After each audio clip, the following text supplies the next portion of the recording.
نحو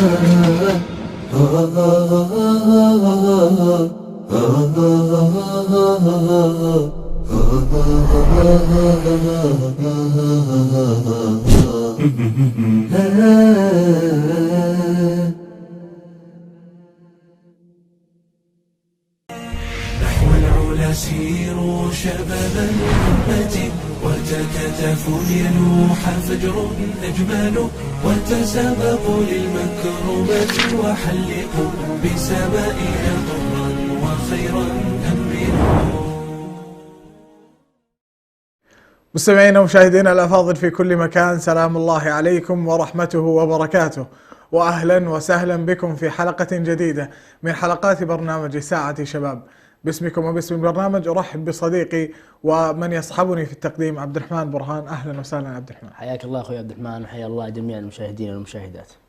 نذكر السادة المشاهدين في كل مكان أننا في صدد استقبال اتصالاتكم عبر الأرقام الظاهرة أمامكم في الشاشة، أو مشاركاتكم عبر صفحتنا على الفيسبوك شبكة سلام الإعلامية.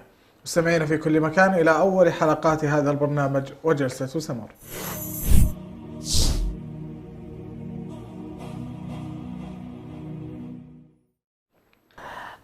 حياكم الله من جديد وجلسة سمر. حياك الله أخوي عبد الرحمن. أهلا وسهلا.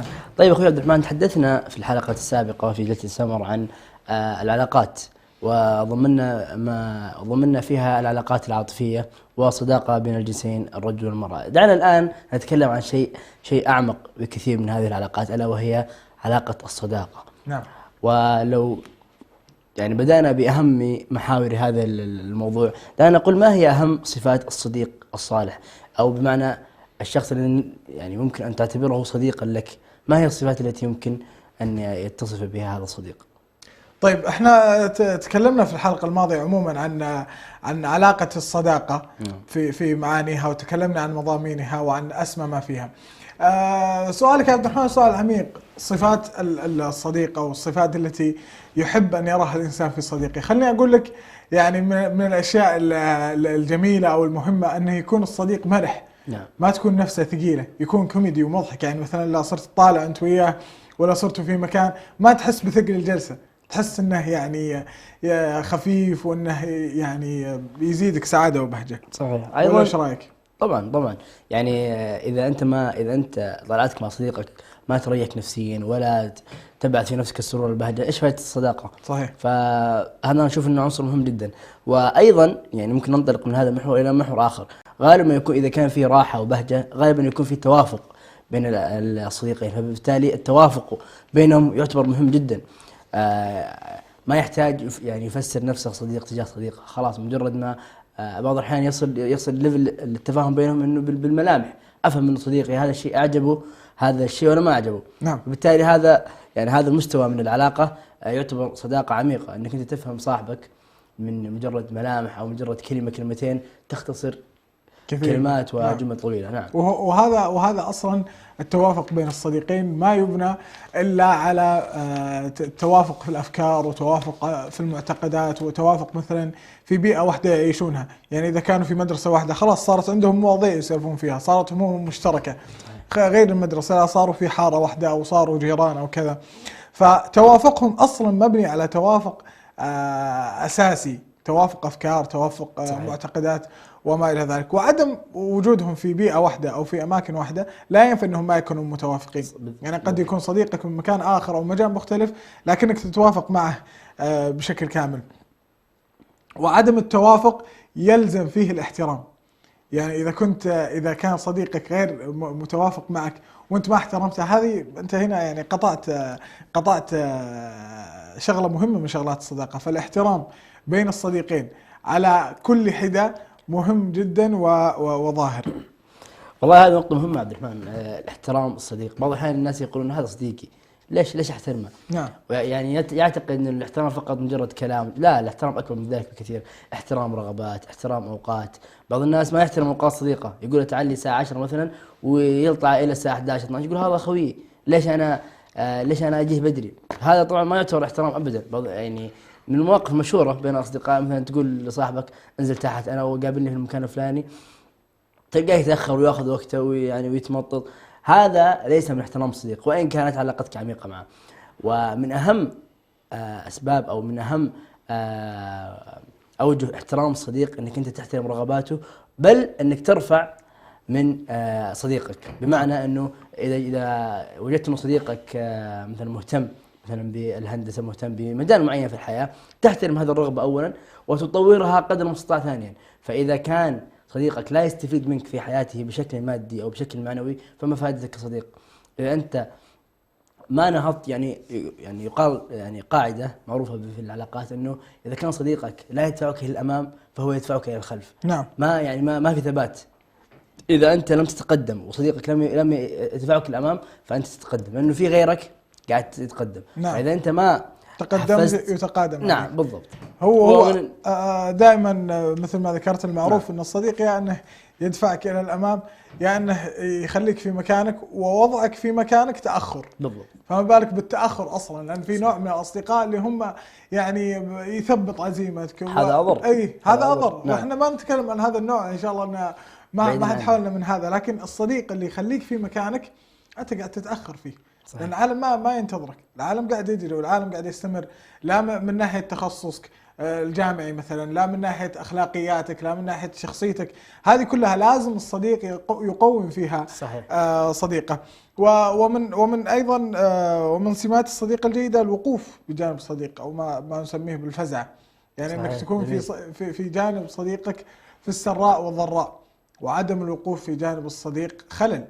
يعني إذا أنا لقيت صديقي واقف معي في السراء، حنا نضحك سوا ونمرح وكذا، وفي الضراء ما لقيته، يعني على ما قال الشاعر أنا خويك في الليالي المعاسير، ولا الرخاء كل يسد مكاني. يعني في الشدائد تلقاني، لأن هذا مكاني الصحيح. أما في الرخاء يعني تقدر تخاوي أي واحد، ما راح يفرق وجودي من عدمه. نعم بالضبط. إيش فائدة الصديق إذا نعم. ما كان موجود في المواقف الصعبة؟ وزي ما ذكرت بيت القصيدة اللي ذكرته أكبر دليل على ذلك. سبحان الله تجد أنه الشخص الذي يعني يفزع لصاحبه وينهض نهوض سريع جدا لمساعدة صاحبه، هذا تجد أنه يعني صداقته صافية. نعم. ما فيها خلل، لا تشوبها شائبة. فصفاء القلوب وأنه سلامة الصدر من أهم صفات الصداقة. كيف أنا أأمن صديقي إذا كان في نفسي شيء عليه؟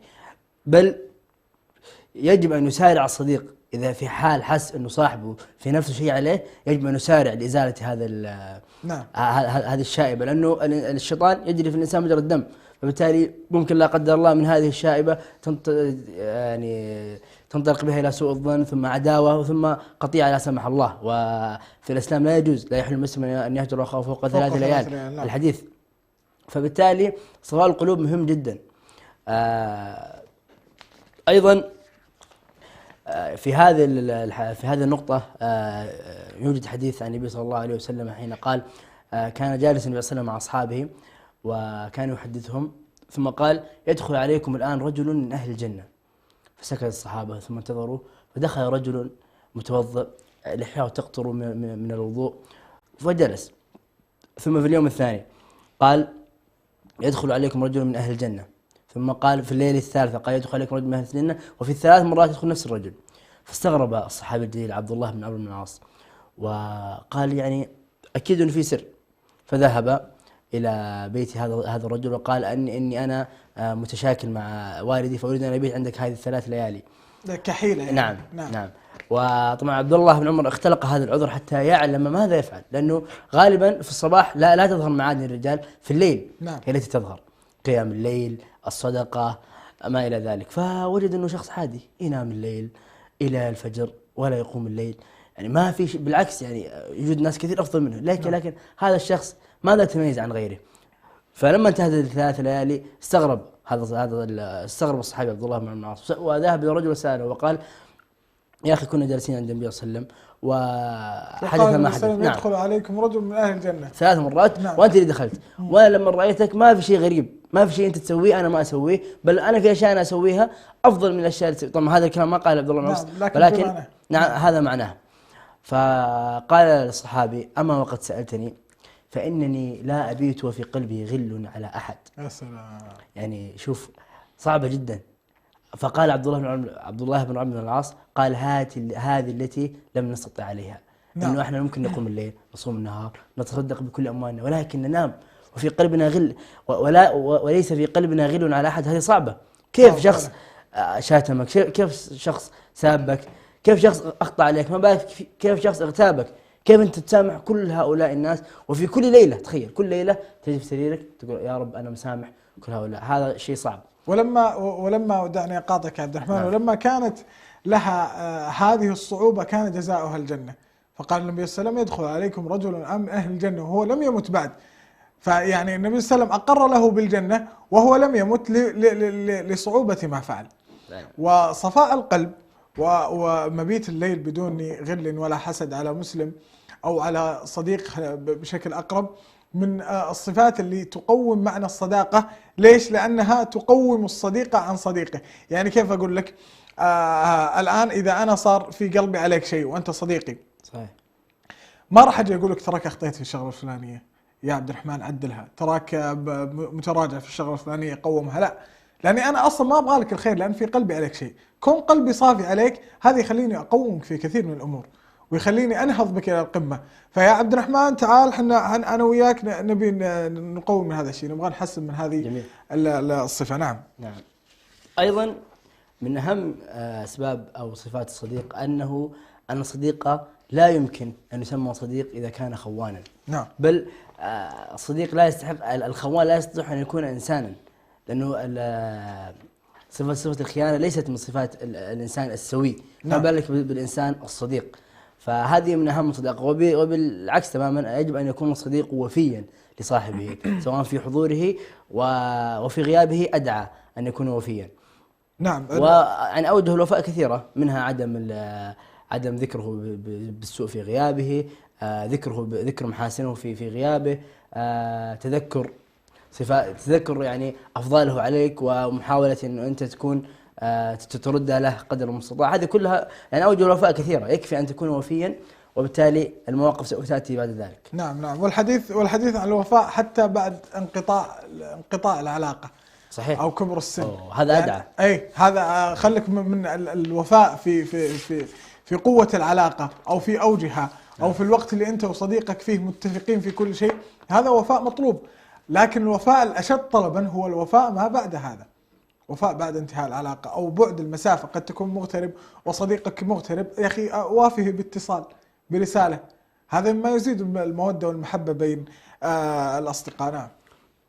أيضا بالحديث عن الوفاء والمحبة، من أهم ما يزيد العلاقة بين الأصدقاء ألا وهي المشاركة، ويعني التواصل والاستشارة وأخذ الآراء. يعني إيش فائدة صديقك إذا ما كنت أنت تستشيره في أمورك الخاصة.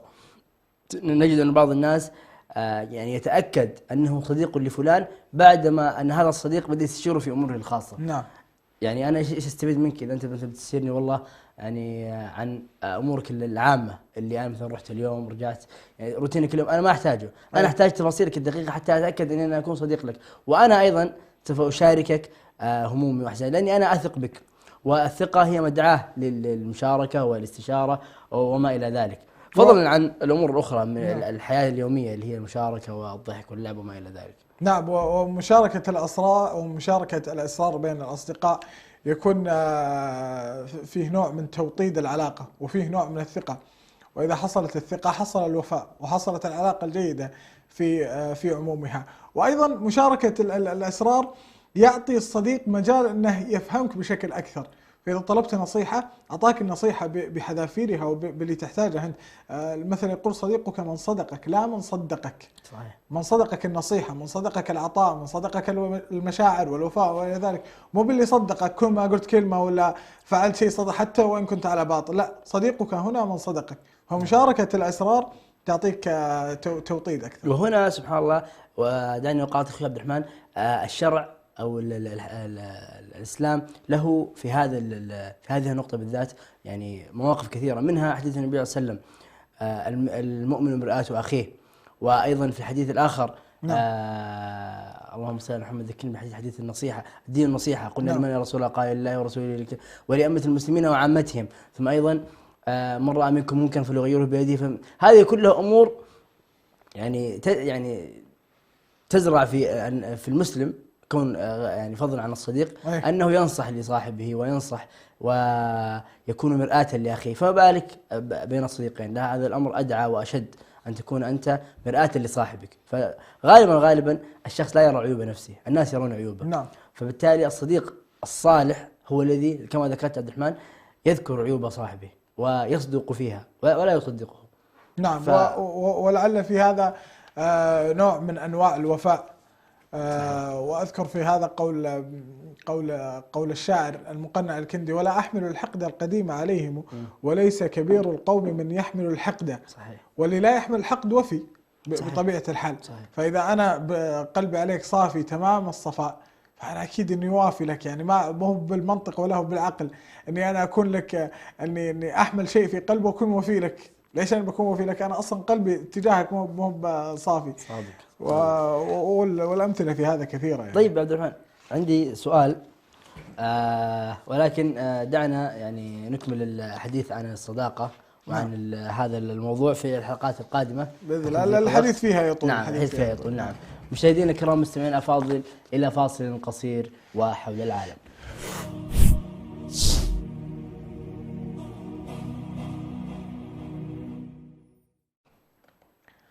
حول العالم وثاني فقرات هذا البرنامج لهذا اليوم.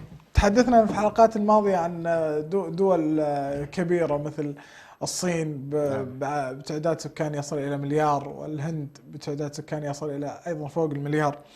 اليوم ننتقل إلى دولة أصغر منها لكنها مليئة بالثقافات المختلفة ومليئة بالأمور الجميلة، وهي دولة الحرمين الشريفين، المملكة العربية السعودية. المملكة العربية السعودية، وحين تذكر هذه الدولة يذكر معها مباشرة الحرمين الشريفين، ألا وهما مدينة رسول الله صلى الله عليه وسلم ومكة المكرمة. وبالحديث عن هذه المعاني عبد الرحمن، هي تعتبر يعني إذا سميناها بمصطلح أكثر عصري السياحة الدينية. نعم. نجد أن الكثير من الناس يقصدون المملكة العربية السعودية ليزورون مكة والمدينة ويزورون ما حولها، فيكون هذا الغرض الأساسي من الزيارة، ألا هو الحج ومن ثم العمرة ومن ثم زيارة المدينة. فأسميت بالسياحة الدينية لأنها في نفس الوقت يعني سفر وسياحة وهي أيضا دين، فجمعت بين الدين والدنيا، وهذا لا يحصل في كوكب الأرض كله إلا في المملكة العربية السعودية. ولعل من أهم معالم السياحة الدينية كما ذكرنا المسجد الحرام في مكة المكرمة، وغار حراء اللي كان يتعبد فيه النبي صلى الله عليه وسلم، وفي المدينة المنورة في قبر النبي صلى الله عليه وسلم، ومقابر البقيع وجبل أحد. وهذه كلها معالم مشهورة في الإسلام. جبل أحد كانت فيه غزوة أحد، ومقابر البقيع كان فيه كل شهداء الصحابة ولا زالوا فيه. ومسجد قباء كأول مسجد في الإسلام، مسجد قباء المتواجد في المدينة المنورة هو أول مسجد بني في الإسلام. وطبعا إذا ذكرنا المملكة العربية السعودية أو كما كانت تسمى جزيرة العرب، نتحدث دائما عن مهد خير البشرية وأفضل البشر محمد صلى الله عليه وسلم، فقد ولد هناك وترعرع هناك وعاش هناك وبعث نبيا وهو هناك. فمهد النبي صلى الله عليه وسلم كان في هذا المكان، فلذلك هو مكان بإذن الله شريف ومبارك، وولد هناك ودفن هناك. نعم. صلى الله عليه وسلم. بلا شك أن هذا المكان مبارك، كونه يحمل جسد النبي صلى الله عليه وسلم، الجسد الشريف. دعنا نتحدث معلومات عامة عن المملكة العربية السعودية. نعم. خلينا بس قبل لا ننتقل للمعلومات العامة نذكر من أبيات حسان بن ثابت رضي الله عنه. يقول: بطيبة رسم للرسول ومعهد منير وكم تعفو الرسوم وتمهد. يذكر فيها أن طيبة هي معهد النبي صلى الله عليه وسلم ومهده وملاذه، فهذا مما خلد في التاريخ. فلذلك دائما المشاعر تهفو ونفس تحن إلى المدينة ومكة والمدن السياحية الدينية. سبحان الله، بالحديث عن النبي صلى الله عليه وسلم ووجود جسده في المدينة، تجد سبحان الله نفوس سكان أهل المدينة نفوس طيبة. نعم. تجدها يعني عند الشخص أساسا المنطقة كلها يعني مليئة بالسكينة العجيبة، من تدخل المدينة وانت تشعر بسكينة عجيبة، وقار، ترتاح فيها نفسك، ما ودك تطلع منها، اي والله ما ودك تطلع منها. نعم. ونفوس سكانها طيبة، يرحبون دائما، كيف لا، وهم الذين استقبلوا المهاجرين من مكة. فتجد سبحان الله، الله زرع في قلوب أهل المدينة حب الخير واستقبال الناس وضيافتهم، فنشر سبحان الله، فنشر في هذا المكان السكينة. ولعلهم أنشدوا طلع البدر علينا، نعم. عند وجه نعم. النبي صلى الله عليه وسلم من ثنيات الوداع وجب الشكر علينا ما دعا لله داع. ما دعا لله داع. طيب خلينا نتكلم عن المملكة العربية السعودية بشكل عام. بشكل عام. نحن طيب. يعني تخصصنا في المدينة. المملكة العربية السعودية عبد الرحمن مساحتها كبيرة، تعتبر من أكبر الدول العربية، تقدر مساحتها ب2 مليون كيلومتر مربع، وأيضا عدد سكانها 34 مليون نسمة حسب آخر إحصائية تقريبا. إذا ما قلنا كلهم مسلمين ف99.9 منهم يعني مسلمين، فتعتبر دولة إسلامية، بل وهي يعني وجهة المسلمين. فبالتالي نعم، بحكم وجود مكة ومدينة. نعم. كذلك وجود المساجد في كل مكان في المملكة العربية السعودية، ما يكاد يخلو مربع ولا حارة إلا وتجد فيها مسجد. نعم. المساجد منتشرة وتسمع صوت الأذان في كل مكان، وهذه من المظاهر الجيدة في البلدان الإسلامية. جميل. كثرة المساجد، تشوف الناس كلهم وقت الصلاة تغلق المحلات، يروحون للمساجد بعد الصلاة. في أجواء روحانية يعني منتشرة في كل المدن بحكم وجود المساجد في كل مكان، وهذه كما ذكرنا من الظواهر الجميلة. طبعا يعني لو تسأل بعض الناس يقول يا أخي وش جالسك مثلا في المملكة العربية السعودية؟ نعم. تجد إنه مثلا في بلاده الحياة أفضل، الحياة المادية أقصد، فيقول يا أخي أنا في مكان يذكر فيه ذكر الله، أسمع صوت الأذان، أذهب المساجد في كل مكان، ما أحتاج يعني تقريبا تجد في كل حارة هناك جماعة مسجد وهناك مسجد، يعني لا تكاد تجد مكان في المملكة العربية السعودية على كبرها ما تلقى فيه مسجد. فهذا الشيء وين تلقاه إلا في بعض الدول القليلة جدا معدودة بالأصابع، فهذا الأمر جيد.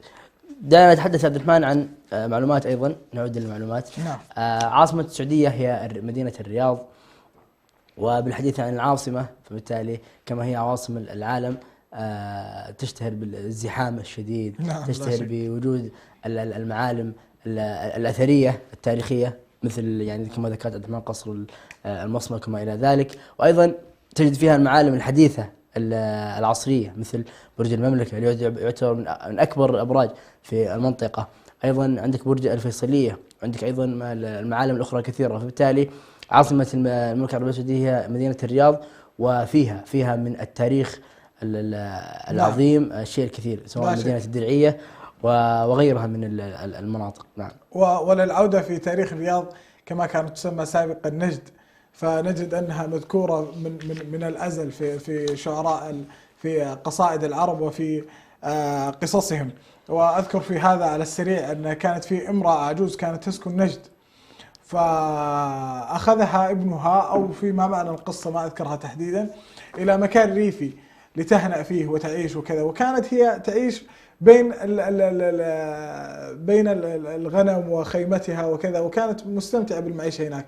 فلما راحت إلى الريف وإلى الأماكن الجميلة ما استمتعت، ما استقرت، ما هنأت نفسها بذلك، تبغى ترجع إلى نجد. وقالت في هذا أبيات، قال فما وجد أعرابية قذفت بها صروف النوى من حيث لم تك ظنتي، تمنت أحاليب الرعاء وخيمة بنجد فلم يكتب لها ما تمنتي، لها أنة قبل العشاء وأنة سحيرة فلولا أنتاها لجنتي، أي أنها قبل العشاء وقت السحر تئن تخرج ما في صدرها، لولا أنها تخرج ما في صدرها في هذين الوقتين لجنتي، كما قالت. طيب نرجع للعاصمة الرياض. البرج المملكة كما ذكرت ومالكه الوليد بن طلال الفيصلية لأبناء الملك فيصل رحمه الله. من الأشياء التاريخية الأثرية قديمة هي في الرياض، وبحداثة ومعاصرة لوقتنا الحالي، تقع على طريق الملك فهد، كلها في ممر أو في مسار واحد. والرياض تشتهر كذلك بمولاتها الكبيرة والجميلة، وكثير صراحة مدن العالم تشتهر بالمولات، لكن الرياض لها طابع مختلف. صحيح. المولات فيها تكون كبيرة، يعني كبر مريح للعين وواسع وكذا. صحيح. وفيها جمال مختلف عن المولات الباقية. نعم. بشكل عام المباني الموجودة كلها مباني عصرية وجميلة جدا في مدينة الرياض، ويعني هذا التطور طبعا كان من قديم ونشهد تطور غير مسبوق في السنوات الأخيرة الماضية في نعم. تحديدا في البنيان، ناهيك عن المطاعم، المرافق، الأماكن السياحية. وهذه هي عاصمة المملكة العربية السعودية الرياض. دائما نتحدث يا عبد الرحمن عن الثقافات في المملكة العربية السعودية، نجد أن هناك تعدد ثقافات رهيب في المملكة العربية السعودية، سواء نتكلم عن ثقافة الشمال، الشرق، الغرب، الجنوب. كل منطقة في المملكة العربية السعودية لها ثقافة معينة، لها ثقافة مختلفة. فدعني أبدأ مثلا بالشمال، ومنبع أو منبع الكرم، نعم. كما اشتهر به أهل حائل والمناطق المجاورة، وما كرمهم هذا إلا من كرم سيدهم حاتم الطائي الذي كان في تلك المنطقة. نعم. وبالتالي هذا مما يشتهر عن منطقة شمال المملكة العربية السعودية، ناهيك عن المناطق التاريخية والأثرية. نعم. والانتقال إلى الجنوب، حيث المدن القريبة من دولة اليمن. الجنوب فيها تقريبا، الجنوب لحالها عادات وتقاليد، تقدر تقول انها دولة مختلفة عن الدولة السعودية. صحيح. من ناحية اكلاتهم عندهم الحنيذ والعصيد وما الى ذلك، اكلات دسمة يعني. نعم. اكلات اصحاب جبال، لانهم هي اصلا منطقتهم مناخيا صحيح عالية، وفيها جبال، وفيها منطقة السودة وابها وخميس مشيط وما الى ذلك. عندك ايضا الغرب. نعم. الغرب الحجاز، أهل مكة والمدينة وجدة وما إلى ذلك، واشتهروا بلهجة مختلفة كذلك، فيها أكثر رقة دائما ما تكون، واشتهروا أيضا بالفن والقصائد والأشعار وما إلى ذلك. صحيح. وأيضا أكلاتهم أنا بالنسبة لي مفضلة، مثل العريكة والمعصوب وما إلى ذلك. نعم. مقربة إلى قلبي. نعم. ماذا عن الشرق يا عبد الرحمن، عن الشمال؟ المنطقة الشرقية وهي تشتهر سبحان الله عبد الرحمن بالحديث عن لهجتها، فهم لهجتهم أثقل بكثير من اللهجات الأخرى، مثل يعني لهجة أهل القطيف، الأحساء، الطائف، هؤلاء يعني تلقاها فيهم يعني على راحتهم على ما قالوا، يعني تجلس معاه ودك تقول يا أخي خلص جملتك يا أخي بسرعة. نعم. هذه من ناحية اللهجات. أيضا الأكلات، يشتهرون بالأكلات البحرية بحكم أنه أكثرهم صيادين، أيضا في المنطقة الغربية، ولكن نجد أن الموضوع هذا في المنطقة الشرقية أكثر. نعم. المأكولات البحرية وما إلى ذلك. نعم. وقربهم أيضا من البحرين والإمارات والكويت وإلى ذلك، ولد عندهم لهجة مختلفة كذلك. صحيح. أقرب للكويتية وأقرب للبحرينية. صحيح. نوعا ما. هذه أهم المناطق. الشرقية فيها الدمام، الظهران، الهفوف، الخبر. الشرق فيها هذه نعم هذا الشرق. نعم. الغرب في جدة ومكة والمدينة والطائف، وهذه أهمها. الجنوب فيها خميس مشيط وأبها وجيزان ونجران والباحة. الوسط عندنا نجد، الرياض وشقرة وشيقر والقصيمة وما حولها. الشمال عندنا الحائل والقريات ومن هالسوالف. طيب، خلينا ننتقل إلى موضوع أهم، المناهج التعليمية في المدارس في المملكة العربية السعودية. دائما ما تشتهر المناهج التعليمية بالمواضيع الإسلامية، في التوحيد، كتاب التوحيد وكتاب الفقه وكتاب التفسير والقراءات العشر وما إلى ذلك. وهذه مناهج كلها ترسخ في الطفل أو ترسخ في الطالب النهج الإسلامي القويم. صحيح. كما ذكرنا سابقا أنه المملكة العربية السعودية تعتبر وجهة الإسلام والمسلمين، وبالتالي لا شك أنه مدارسها تؤصل في الإنسان أهم يعني المبادئ الثابتة الراسخة الدينية. تجد أنه الشخص عندما يعني ينتقل للسعودية، أو الشخص عندما يولد في السعودية، تجد أنه مؤسس تأسيس صحيح ثابت. فبالتالي المدارس تؤصل في هذا في الإنسان. وسبحان الله تجد أنه أكثر مدرسين هذه المناطق أو مدرسين هذه المدارس هم خريجين جامعات إسلامية كبيرة، مثل جامعة الإمام محمد بن سعود الإسلامية في الرياض، أيضا جامعة أم القرى في مكة، أيضا الجامعة الإسلامية في المدينة. كل هذه الجامعات تدرس مبادئ، وفيها من العباقرة والدكاترة والعلماء الكبار الذين يدرسون الشباب حتى ينتقل هذا العلم إلى الأجيال وجيل بعد جيل ليحفظ هذا الدين العظيم. وأيضا من الأشياء المشتهرة حلقات تحفيظ القرآن، وغالبا ما تكون وقت العصر أو المغرب. والحلقات هذه غير المناهج الإسلامية اللي يأخذونها الطلاب في المدارس، يأخذون في حلقات تحفيظ القرآن حفظ القرآن الكريم كاملا، ودائما ما يستمر هذا مع الطالب على مدى فترة دراسته. وما تكون مقتصرة على حلقات تحفيظ القرآن لكي لا يمل الطالب أو يستثقل المجيء. يكون فيها أنشطة وتكون فيها زيارات وتكون فيها رحلات وكذا، وهذا يعني شيء يحمس الطالب. هو أولا قاعد يجي ونيته إن شاء الله أنه يحفظ القرآن، وهذا يعني نهج ديني، ومع ذلك هو بيستمتع بالطلعات والجيات وشوفة أخوياه وأصحابه وكذا. طيب الرحمن، دعني يعني أخرج قليلا عن هذا المحور إلى محور آخر. المناخ والجو والطقس في المملكة العربية السعودية، نجد أنه فيه تنوع غريب، وهذا التنوع هو الذي شكل ثقافات ويعني عادات مختلفة، كون أنه الجو يؤثر بشكل رئيسي على أخلاق وعادات أهل المنطقة. فنجد أنه في منطقة نجد الجفاف، الحر، قلة الأمطار، البرد القارس، هذه كلها أمور يعني كأنك سبحان الله تذكر أهل نجد. يعني أهل نجد يعني ما أخذوا صفاتهم من أجوائهم، فبالتالي هم أكثر جفاف، أكثر شدة، أمورهم قاسية كلها. فطبعا هذا الشيء ما جاء إلا من يعني أحد الأسباب أو العوامل، ألا هو الحر الشديد. نعم. عندك أيضا الغرب فيها من الرطوبة الشيء الكثير، ولعل نقدر نقول أهل جدة صاروا خفيفين دم وخفيفين روح من الرطوبة اللي فيهم، وكانت مزعجة صراحة. أنا ما أتوالف معها أنا شخصيا أبدا، رطوبتهم مزعجة بشكل مؤذي يعني. لكن هم عايشين معها بشكل سيء، نفس ما أهل الرياض عايشين مع جفافهم وحرهم وقلة أمطارهم. بالضبط. الجنوب والمنطقة الباردة التي يقصدها كل سكان المملكة العربية السعودية في الصيف، هذه المنطقة تقريبا ما يجيها الصيف إلا أسابيع قليلة من السنة، والباقي كله إما شتاء أو إما أجواء معتدلة جميلة جدا، الأمطار لا تتوقف. فبالتالي هذا شيء كون عند أهل الجنوب نفوس رزينة هادئة.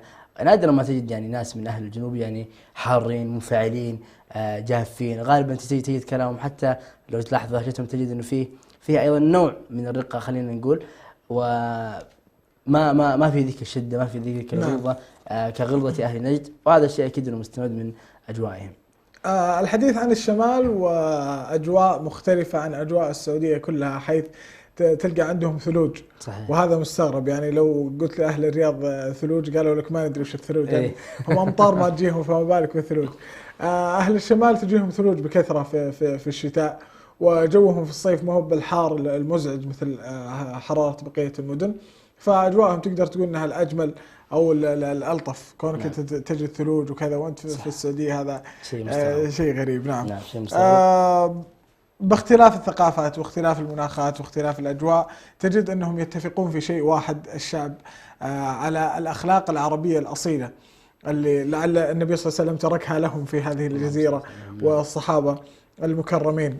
فيهم أخلاق العرب الأصيلة كالكرم والجود والوفاء، فيهم النخوة والحمية وما إلى ذلك، وهذه كلها أخلاق يعني تسر الخاطر وتبهج. نعم. أخلاق العرب يعني مضرب مثل في الأخلاق، سواء في الكرم، في الشجاعة، في الإقدام، في استقبال الضيف.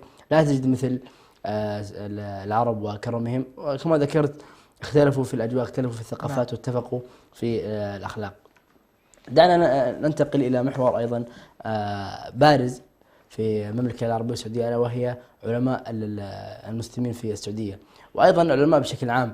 فبالتالي نجد أنه، ولكن دعنا نذكر علماء الدين، لأنه هذه التي اشتهر بها يعني علماء المملكة العربية السعودية. فما شاء الله كوكبة كبيرة من العلماء العظام الذين قدموا للإسلام وقدموا للمسلمين الشيء الكثير من فتاوى، من محاضرات، من ندوات، سواء داخل المملكة العربية السعودية في تثقيف أبنائها، وأيضا حتى خارجيا ومحفليا وعفوا في المحافل الدولية. تجد أنه علماء المملكة العربية السعودية من أهم ومن أبرز علماء العالم الإسلامي. ولعل لو ذكرنا على رأسهم فضيلة الشيخ بن باز، وبن عثيمين وبن جبريل، هؤلاء كلهم مشايخ يعني قدموا للإسلام الشيء الكثير، ولهم في هذا فضل علينا نحن المسلمين. وما لهم في هذا فضل على الإسلام يعني، مما لا شك فيه.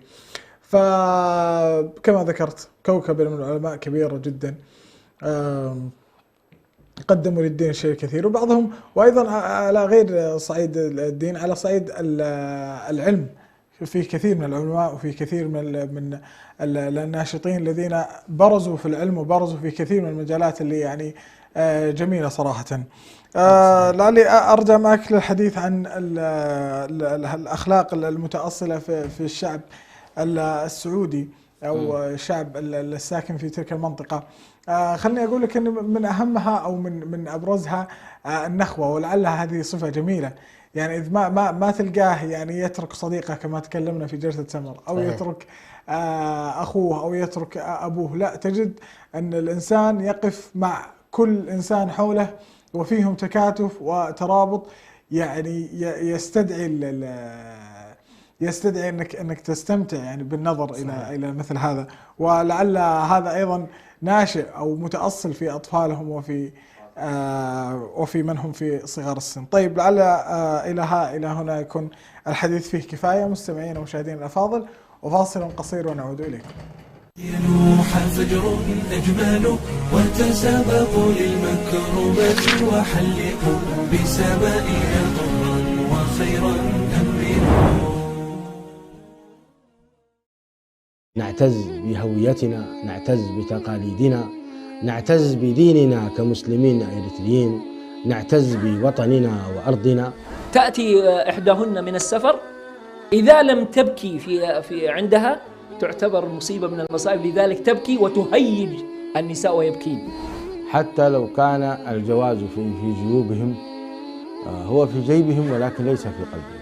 إذا ثبت أنه والله يؤذي عباد الله، وبل ربما يصل بسحره إلى أن يقتل، هذا ما في خلاف أن إذا سحره الذي فعله قتل إنسان فإنه يقتل. لكنه لو قال أنه هذا للذكور من أبناء من ذريتي دون الإناث مثلا، هذا قال العلماء هذا وقف جائر ولا يجوز ويحرم هذا الوقف. الشعب الإريتري الآن كثير من الشباب يهرب من بلده. أين الاعتزاز بالوطنية الإريترية؟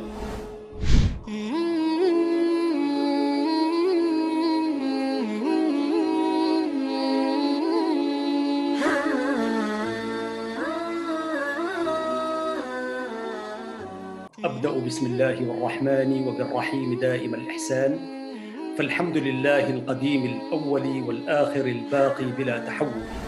أكرم بقوم أكرموا القرآن وهبوا له الأرواح والأبدان، وكما قال الشاعر: الحي حي من حياة لسانه، فإذا أبيد من اللسان أبيد.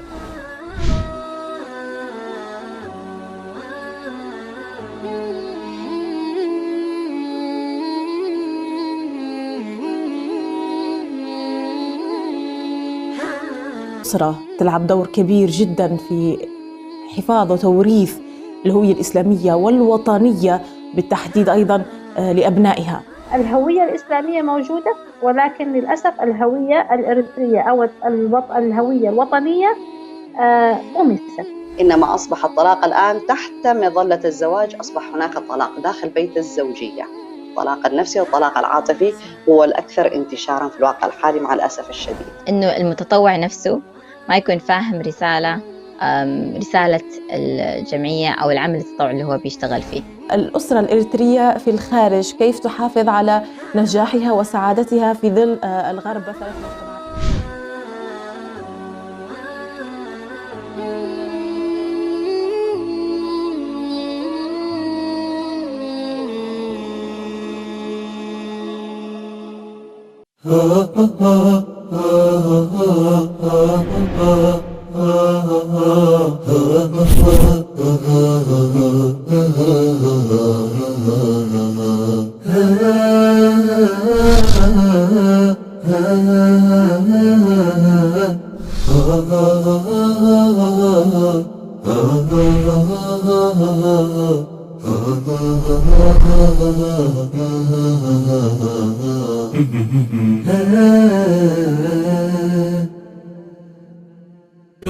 أجمل وتسابقوا للمكرمة وحلقوا بسمائنا طرا وخيرا أمنوا.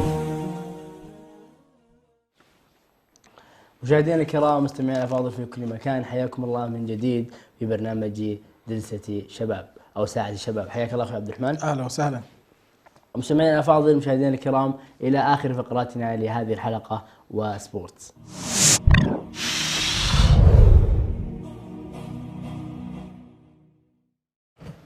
خليني ابدا معك عبد الرحمن في فقره سبورتس بفتره التوقف هذه اللي جرت علينا مباريات دوليه. نعم. ولعلها كان في كثير من المباريات الحاميه والطاحنه بين كثير من المنتخبات مثل بلجيكا وفرنسا وايطاليا. نعم. وبلجيكا ابرزها عبد الرحمن، ما رايك فيها؟ والله يا عبد الرحمن يعني نجد انه في كافه القارات هناك بطولتين هامه اللي تشغل فتره التوقف الدولي، الا وهي البطوله الاولى هي تصفيات ونهائيات عفوا تصفيات المؤهله لنهائيات كاس العالم. نعم. الذي سوف يقام في قطر في عام 2022. وايضا نجد بطوله اوروبا وهي التي كانت حديث الاسبوع الماضي. نجد في مباريات عظيمه لو تذكرها لنا عبد الرحمن في فتره التوقف. نعم. لعبت ايطاليا مع بلجيكا وانتهت ب2-1 لصالح بلجيكا. عندنا اسبانيا ايضا وفرنسا وانتهت 2-1 لصالح فرنسا. وعندنا كذلك فرنسا وبلجيكا قبلها، وكانت مباراه طاحنه لو صح الذكر، وانتهت 3-2 يظهر لي. صحيح نعم، انتهت 3-2 بعد ما تاخر فريق فرنسا او منتخب فرنسا ب2-0 لصالح بلجيكا، ثم اتى بالهدف الاول اللاعب بنزيما، ثم الهدف الثاني امبابي عن طريق ركله الجزاء، وايضا اتبعها بالثالث ثيو هرنانديز. طبعا هذه المباراه يعني كانت حديث الاسبوع الماضي، كون فرنسا عاد.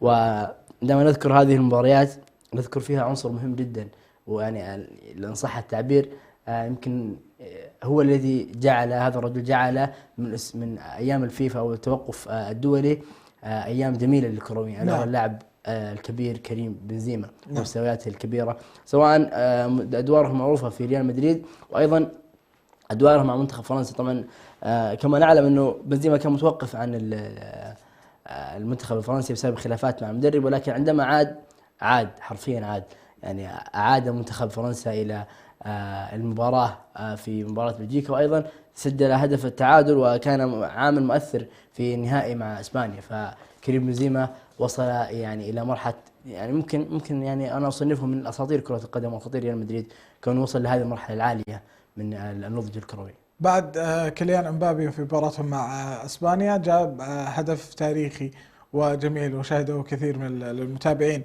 بأسس من كيليان امبابي كذلك. نعم. في توافق بين كيليان امبابي جداً. وكريم بنزيما. كان متوقف عن المنتخبات الدوليه او اللعب في المنتخبات الدوليه. عبد الرحمن، صحيح، ايش الاسباب في هذا؟ كريم بنزيما زي ما ذكرت يعني هي خلافات مع الاتحاد الفرنسي، مع المدرب دي شامب. ف اتوقع بسبب افكار كريم بنزيما يعني فيها تفاصيل كثيره، يعني الاعلام يظهر منها ما يظهر، وفي هذا الكلام يعني يطول، ولكن المهم انه كان متوقفا وكان في عز يعني الناس تستغرب كيف لاعب مثلا اوليفر جيرو يعني يكون حاضر في المنتخب الفرنسي، وكريم بنزيما يعني يكفيك الاسم الذي لعب مع اساطير كثير لا يلعب في المنتخب الفرنسي. فاكيد انه كانت هناك مشكله. المشكله ليست فنيه بلا شك، انما هي اسباب خارج اطار الفن الكروي. خارج اطار الفن الكروي. فبالتالي عندما زي ما ذكرنا عندما عاد يعني اتضح الكثير انه كم كان هذا القرار خاطئ، وكم كان لو كان كريم بنزيما موجود يعني الى وين راح يوصل يعني منتخب فرنسا. طبعا منتخب فرنسا لا ينقصه كريم بنزيما، ولكن كريم بنزيما عندما يضاف الى هذه الكوكب من النجوم فلا شك انه اضافه. فعلا منتخب فرنسا اخذوا كاس العالم في النسخه الاخيره. صحيح. باسماء قويه جدا مثل بوجبا وغريزمان وعثمان ديمبلي. صحيح. والاسماء في هذا تطول. طيب خلينا نتكلم عن مستوى احد اللعيبه البارزين بعد كريم بنزيما الفتره الاخيره، محمد صلاح النجم المصري. نعم. مسوي ضجه الفتره هذه عبد الرحمن. صحيح. يعني محمد صلاح انتقل من كونه نجم عربي يفتخر به كل العرب وايضا المسلمين، وبشكل اخص المصريين وهم كثر المصريين ما شاء الله، انتقل الى كون نجم عالمي يتكلم به في جميع الدول على الصعيد الكروي. محمد صلاح اعتقد انه وصل طبعا بلا شك انه افضل لاعب عربي في التاريخ. ما في احد من اللاعبين العرب وصل الى هذا المستوى من النضج الكروي، ايضا الى هذا المستوى من الزخم الاعلامي الكبير. محمد صلاح اعتقد انه لا يقل عن مستوى الكبار مثل كريستيانو رونالدو وميسي. أتكلم عن الفترة الحالية اللي هي آخر 3 سنوات أو 4 سنوات، طبعا لا يقارن كمسيرة، ولكن آخر 3 4 سنوات تأثير ميسي تأثير محمد صلاح مع ليفربول تأثير كبير جدا. وطبعا شاهدنا يعني الفترة الماضية كيف كان من بداية الموسم. أنا أعتقد أنه أفضل لاعب في الدوري الإنجليزي حتى الآن، لا أحد يضاهيه أبدا، حتى كريستيانو رونالدو لا يضاهي محمد صلاح، سواء في الصناعة سواء في الأهداف. شاهدناه مع ليفربول في مباراة مانشستر سيتي. أيضا أكد هذا ترشحه للكرة الذهبية، وصحف كثيرة تكلمت عنه أنه يعني من أفضل اللاعبين في العالم. نعم، والعجيب في هذا أنه وقت انتقاله من روما انتقل ب40 مليون كما يظهر لي، 40 مليون. نعم. وهو يعني رقم ما يعتبر شيء. أنت عندك نجم مثل محمد صلاح، نيمار حين انتقل برشلونة انتقل ب 220 مليون. نعم. 222 مليون. فأنت ما يعني محمد صلاح لا يقل أهمية عن نيمار، فعشان تخسف فيه هذا السعر. ويذكر أيضا بالمناسبة بعد ما انتقل إلى ليفربول واجه روما فريقه السابق في دوري الأبطال، وسجل فيهم هدفين وساهم بأسيست أو أسيستين في نفس المباراة. فلعل روما كانت تعض أصابع الندم عليها. صحيح. ذكرت أنه من أنجح لاعبين هذا الموسم. نعم، ميرور رتبت مهاجمين البريمير ليج في هذا الموسم من حيث التأثير، وحطت في المركز الأول النجم المصري محمد صلاح، يتلوه ميشيل أنطونيو حاسم ويست هام، كريستيانو رونالدو بتأثيره الفوري. كريستيانو رونالدو يعني لو انه موجود في الدوري البريمير ليج من فترة ما كان وجد ضمن هذه القائمة، لكن وجوده في فترة قصيرة وتأثيره الفوري هذا وضع منه اسم مهم في هذه القائمة. نعم. وعندك هونغ تشانغ الكوري المعار من لابزيج، وجيمي فاردي لاعب ليستر سيتي، والفرنسي مومباي لاعب بريتون، ولوكاكو تشيلسي الدبابة. نعم، المتصدر كما ذكرنا. نعم، اللاعب النجم المصري محمد صلاح. طيب، بحيث عن مستويات اللاعبين الفرديين، نشهد بعد أيام قليلة حفل صحيفة أو مجلة فرانس فوتبول، صحيفة الشهيرة، والتي تقدم أكبر جائزة فردية في التاريخ، ألا وهي الكرة الذهبية.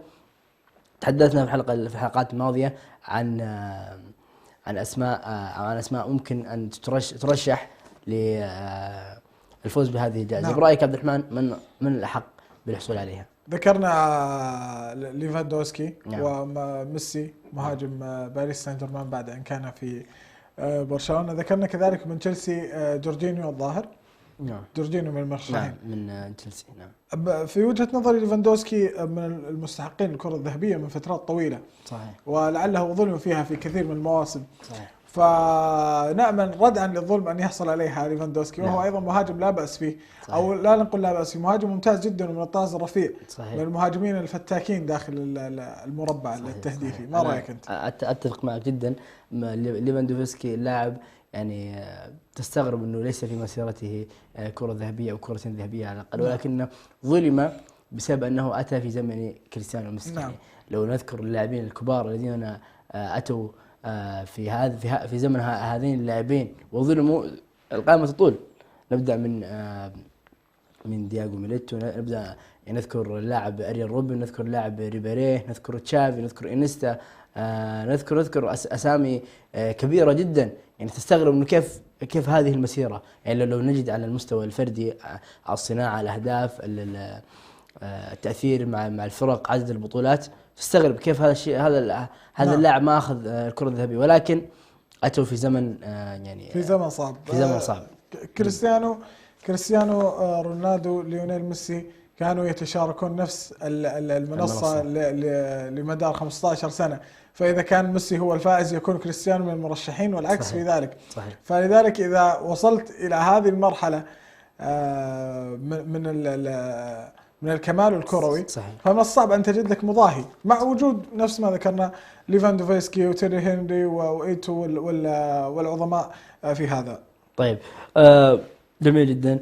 دعنا ننتقل إلى دولة مهمة ذكرناها اليوم في حلقة حول العالم، ألا وهي المملكة العربية السعودية. طبعا المنتخب السعودي يعيش أفضل فتراته في الفترة الحالية، في تصفيات كأس العالم، 4 مباريات 4 فوز 12 نقطة، العلامة الكاملة.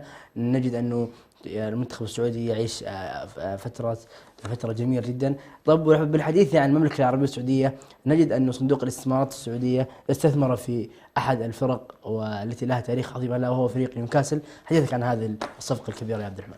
320 مليون جنيه استرليني كانت قيمة الصفقة، وكانت لصالح صندوق الاستثمارات السعودي. نعم. ولعلها صفقة ناجحة، الجمهور يستبشر فيها خير جدا، والإدارة تستبشر فيها خير، ونيوكاسل صرح أن الدوري قد يكون ضمن مخططاتنا وجدولنا في الفترة القادمة، وهم يعني كما هو واضح بعيدين عنه كل هذا البعد. نعم. استثمار العرب أو المنطقة الخليجية في الدوري الإنجليزي أعتقد أنه ناجح، أصبح واضح. نعم أصبح واضح. سواء يعني سيتي أو سيتي، باريس سان جيرمان، والآن نجد المملكة العربية السعودية. فهل ننتظر صفقة انتقال ميسي إلى نيوكاسل مثلا؟ هذا ممكن يعني نشوفه في الحلقات القادمة. نعم ممكن نشوفه في الفترة القادمة. مشاهدينا الكرام، سعدنا بكم وسعدنا بتواصلكم. طبعا لا يعني نطمع في مشاركاتكم وفي استفساراتكم واتصالاتكم على الأرقام اللي ظاهرة أمامكم على الشاشة، ولكن في الحلقات القادمة نشكركم شكرا جزيلا. شكرا أخي عبد الرحمن على هذا التقديم الرائع. الشكر لك يا عبد الرحمن، والشكر موصول لكم أيضا مستمعينا ومشاهدينا الأفاضل في كل مكان، على أمل اللقاء بكم في حلقات قادمة. مشاهدينا الكرام، ما زلنا مستمرين معكم في كل مكان في المتعة والفائدة والمعرفة، لتتضح الرؤية ولنصل إلى البغية ونجد الضباب في ساعة شباب. نحو العلا سيروا شباب الأمة، وتكاتفوا ليلوح فجر أجمل، وتسابقوا للمكرمات وحلقوا بسمائنا طرا وخيرا أمنوا.